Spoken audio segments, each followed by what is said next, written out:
So, what's up, guys? Welcome to Financial Funda. But Financial Funda, right? Finances इसका एक बहुत बड़ा part है स्पोकन इंग्लिश। आज की दुनिया में स्पोकन इंग्लिश बहुत ही ज़्यादा इंपॉर्टेंट है एंड इसको लेके आप में से बहुत सारे लोग जो हैं इंटरेस्टेड भी हैं। काफ़ी बार आप लोग मेरे से बुक रिकमेंडेशंस मांगते हैं, जिस पे आप लोग सजेशन आने के बाद मुझे बताते हैं कि यार सही है, पर यहाँ पे ना प्रॉब्लम ये है कि इस बुक में थोड़े से वर्ड्स हार्ड थे, तो थोड़ा सा प्रॉब्लम आया। प्लस फिर इन चीज़ों को मैं कम्युनिकेट कैसे करूँ बाकी के लोगों के साथ, उसमें भी आपको थोड़ा सा टेंशन यहाँ पे आ रहा था। So I thought why not do this, आप लोगों के लिए एक डेप्थ में थोड़ा सा इंग्लिश के ऊपर एक वीडियो बनाया जाए, कुछ इंपॉर्टेंट चीज़ें डिस्कस की जाएँ जो regularly English, spoken English rather specifically अगर बात करें तो वहाँ पे आपको फ़ायदा कर सकती हैं, as well as generally English समझने में आपको हेल्प कर सकती हैं। सो जो ट्रेडिशनल सिस्टम है स्कूल वाला, वो काफ़ी ज़्यादा स्लो सिस्टम होता है एंड उसमें बहुत सारी चीज़ें आपको सीखने को तो मिल जाती हैं, बट थोड़ी थोड़ी डेप्थ में आप नहीं जा पाते, जिसकी वजह से मैंने नोटिस किया कि ट्वेल्थ आपका ख़त्म हो जाएगा बट आप इंग्लिश शायद उतना कॉन्फिडेंटली बोल नहीं पाओगे। एंड ये बहुत सारे कॉमन मैंने स्कूल्स में नोटिस किया है एंड मेरे स्कूल में भी सेम था। इवन दो हम लोगों को स्कूल में इंग्लिश में बात करना कंपलसरी था, अगर आप हिंदी में बात करो तो वहाँ पे आपको फ़ाइन होता था उस टाइम के लिए, right. So which was very interesting way कि हम जिसके वजह से इंग्लिश ज़्यादा बोल पाए, बट उसमें बहुत सारी गलतियाँ और बहुत सारे इश्यूज़ रह जाते थे। तो गाइस, अगर मैं बात करूँ यहाँ पे स्पेसिफिकली इंग्लिश में क्या क्या चीज़ें आ जाती हैं उसकी बात कर लेते हैं। तो पहली बात, आपको वर्ड्स आने चाहिए, राइट। बट इसमें भी एक हैक है, टिम फेरिस नाम का एक बंदा, अगर आप नहीं जानते तो चेकआउट करें, बहुत ही इंटरेस्टिंग चीज़ है। ऑन एन एवरेज जो है, हम 500 वर्ड्स के आसपास की जो इंग्लिश है, जो हमारी डेली स्पोकन इंग्लिश है, यानी कि किसी से बात करनी है, ऑफिस रिलेटेड इंग्लिश है जो भी है, वो 500 वर्ड्स में ख़त्म हो जाती है। न्यूज़पेपर्स भी अप्रॉक्सीमेटली इतने वर्ड्स में ख़त्म हो जाते हैं, यानी कि आपको सिर्फ 500 वर्ड्स आने चाहिए टू अंडरस्टैंड एवरीथिंग। तो इतना बड़ा टास्क नहीं है 500 वर्ड्स समझ में आना। आप 10-12 बार पढ़ोगे उन वर्ड्स को, 10-12 बार अलग अलग कॉन्टेक्स्ट में देखोगे उन वर्ड्स को, तो आपका काम खत्म हो जाएगा वहाँ पे। तो ये एक इंपॉर्टेंट चीज़ का आपको ध्यान रखना है। 500 words is what is important on your kind of when it comes to your regular spoken English in your daily life, चाहे वो ऑफिस सिनेरियो हो और ये सारे सिनेरियोज में हो। So that's going to be really really helpful अगर आप उस तरह का एक्सपोजर ला सकें। वो एक्सपोजर कहाँ से आएगा? आपको न्यूज़पेपर पढ़ने से, न्यूज़पेपर वगैरह देखने से इज़ इनफ, राइट। अगर आपको न्यूज़पेपर आता है, बट स्पेसिफिकली अगर इसके अंदर और थोड़ा डेप्थ में जाना चाहो, तो अगर कोई स्पेसिफिक बुक्स हैं जो आप पढ़ना चाहते हैं, जो आप नहीं पढ़ रहे हैं बिकॉज वो इंग्लिश में है, पढ़ लें, कोई प्रॉब्लम नहीं है। 3-4 बार पढ़ लो, कोई बात नहीं। आपको 2 बार पढ़ के, 3 बार पढ़ के समझ में आ जाएगा, डजेंट मैटर। बट आपको वहाँ पे आपका वर्ड्स का, वोकैबुलरी का जो एक्सपोजर है, नीडेड है, that's going to be there. Number 2, किसी भी लैंग्वेज में हम उतना ही कॉन्फिडेंट होते हैं जितना हम उसको एक्सपोज्ड होते हैं। एंड अगर हम इंडिया में रह रहे हैं, ऑफ कोर्स, जैसे अगर आप महाराष्ट्र में रह रहे हो, तो Marathi is going to be the language that you are going to get expose the most. Hindi हो सकती है, इस तरह की अलग अलग चीज़ें हैं। बंगाल में हो तो बंगाली को आप ज़्यादा एक्सपोज रहोगे, पंजाब में हो तो पंजाबी को रहोगे। सो वो एक्सपोजर इंग्लिश में कहाँ लाया जाए? वो एक्सपोजर आप इंग्लिश में, इंग्लिश मूवीज़ देख कर ला सकते हो। अब बहुत बार लोग क्या करते हैं, उसको हिंदी में डब उसका स्टार्ट कर लेते हैं। मैं बोलता हूँ उल्टा करो, उसको इंग्लिश में ही ऑडियो प्ले होने दो, बट सब टाइटल जो है हिंदी में रख लो, सो दैट आपको उसका मतलब समझ आता रहे सेंटेंस का। उसका फ़ायदा ये होगा, आपको उसका जो लहजा बोलते हैं ना, जो रिदम है, बोलने का तरीका है, वो चीज़ों पे आपका एक्सपोजर बढ़ने लगेगा।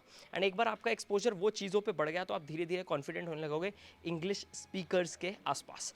And that is the key to speaking English. देखो, अपना अपन ने वर्ड्स का कर लिया, सेंटेंस ओवरऑल किस तरह से लोग बना रहे हैं, उसके लिए ग्रामर बुक तक भी जाने की ज़रूरत नहीं। सेंटेंस किस तरह से लोग बना रहे हैं मूवीज़ में, अलग अलग जगह पे, उससे आपको समझ में थोड़ा थोड़ा ध्यान। बच्चे कैसे सीखते हैं? सुन सुन के सीखते हैं। बच्चों को कोई एकदम एकदम छोटा बच्चा जब 2-3-4 साल का होता है और बहुत ही बोलने लग जाता है ज़्यादा से ज़्यादा, तो उसको किसी ने किताब थोड़ी पकड़ाई होती है ग्रामर की और ये सब की, बट वो समझने लगते हैं एंड वो अच्छे से बोलने लगते हैं, चाहे कोई भी लैंग्वेज हो, हिंदी, पंजाबी, जर्मन, मराठी, जो भी आप बोलो, राइट। तो वो कहाँ से आता है? That has to do with exposure. सारा टाइम वो लैंग्वेज सुनते हैं, वो सही से सुनते हैं, तो उस जिस तरह की वो सुनेंगे उस तरह की वो बोलेंगे। And same thing applies to us as well. यही रीज़न है मैंने मराठी एग्जैक्टली ऐसे सीखी है, सुन सुन के सीखी है। मैंने डेनिश थोड़ी बहुत जो बोलनी सीखी थी, वो सुन सुन के सीखी थी, मेरे को समझ में आ जाते थे conversation. German similar situation in my case, right. So you can try that, बहुत ज़्यादा हेल्प होगा। आप ज़्यादा से ज़्यादा अगर आप ज़्यादा से ज़्यादा मूवीज़ वगैरह देख रहे हैं इंग्लिश में, देखें एंड उनको हिंदी उसका सबटाइटल ऑन कर लें, सो दैट आपका एक्सपोजर उस लैंग्वेज में बढ़ता रहे। यहाँ से आपको 2-3 चीज़ें होती है। एक तो आपको सेंटेंस स्ट्रक्चर समझ में आ जाता है, ट्रेन आई थिंक आपको सुनाई दे रही होगी। तो यहाँ पहली बात आपको सेंटेंस स्ट्रक्चर समझ में आ जाता है। दूसरी बात आपको ग्रामर का थोड़ा थोड़ा आइडिया यहाँ पे होने लगता है। तीसरी बात आपको एक्सपोजर बढ़ने लगता है, जिससे आपके स्पीकिंग में आपको हेल्प होगा। एंड लास्ट तीसरा टिप बहुत ही ज़्यादा इंपॉर्टेंट, जिसके नाम पे आप लाइक ज़रूर लगा दें, वो है ज़्यादा बोलें। डज़ नॉट मैटर आप कितनी गलती करते हैं। जब मैं मराठी सीख रहा था तो मैं ऑटो वगैरह में जब बैठता था तो मैं ऑटो वालों से मराठी में बात करने की कोशिश करता था। बहुत टूटी फूटी सी मराठी होती थी। तो मुझे पूछते थे, अरे नया सीख रहे हो, आप कहाँ से हो? तो मैं बताता था कि मैं पंजाब से हूँ, बट मराठी बोलना सीख रहा हूँ, खुद से ही सीख रहा हूँ, सुन सुन के सीख रहा हूँ। ऑटो वालों से बात करना कर करके सीख रहा हूँ, दुकान वालों से बात कर करके बोलना सीख रहा हूँ। एंड वो लोग इतना खुश होते थे। तो वो पूरा जो ऑटो राइड था उसमें मुझे एक छोटा सा लेसन मिल जाता था। नहीं, ये वर्ड नहीं, इसको इस तरह से बोलो, ये ऐसा होता है, ये ऐसा होता है, राइट। तो मराठी में एक और होता है, वेगड़ा वर्ड है एक, राइट। तो वो जो ड़ है ना लास्ट वाला, वो हिंदी का ड़ नहीं है और वो ल भी नहीं है। तो वो एक अलग तरीका है बोलने का। वो मुझे ऐसे ऑटो वाले जो भी ड्राइवर उस टाइम पे मिले, उबर ओला वाले लोग मिले, उन्होंने थोड़ा थोड़ा बोल के यहाँ पे सिखाया। तो ये चीज़, इसमें लोग खुश होते हैं उल्टा। तो आप किसी नेटिव इंग्लिश स्पीकर से कभी आपको बात करने का मौका मिलेगा और आप गलती करोगे, they will be very happy to help you out, because आप एक लैंग्वेज सीखने की कोशिश कर रहे हो खुद से। Everybody is extremely excited. So गलती करना नॉर्मल है। गलती करने के डर में अगर आप यहाँ पे ट्राई नहीं करोगे तो प्रॉब्लम हो जाएगा। तो आपने वोकेबुलरी का कर लिया, एक्सपोजर कर लिया, अब थोड़ा थोड़ा बोलो, चाहे टूटी फूटी ही सही बोलो। आपको 2-4 लोग ऐसे मिलेंगे जो बोलेंगे, अबे बंद कर, क्या बकवास कर रहे हैं ये सब, चला जा। पर मैक्सिमम लोग आपको ऐसे मिलेंगे जो आपको उसमें सपोर्ट करेंगे, आपको करेक्ट कर देंगे, आपको उसमें पुश करेंगे, हाँ हाँ और बोलो, एंड आपके साथ इंग्लिश में बात करने की कोशिश करेंगे, सो दैट आप उनके साथ और इंग्लिश में बात करो एंड आप भी सीखो, उनका भी इंग्लिश इंप्रूव हो।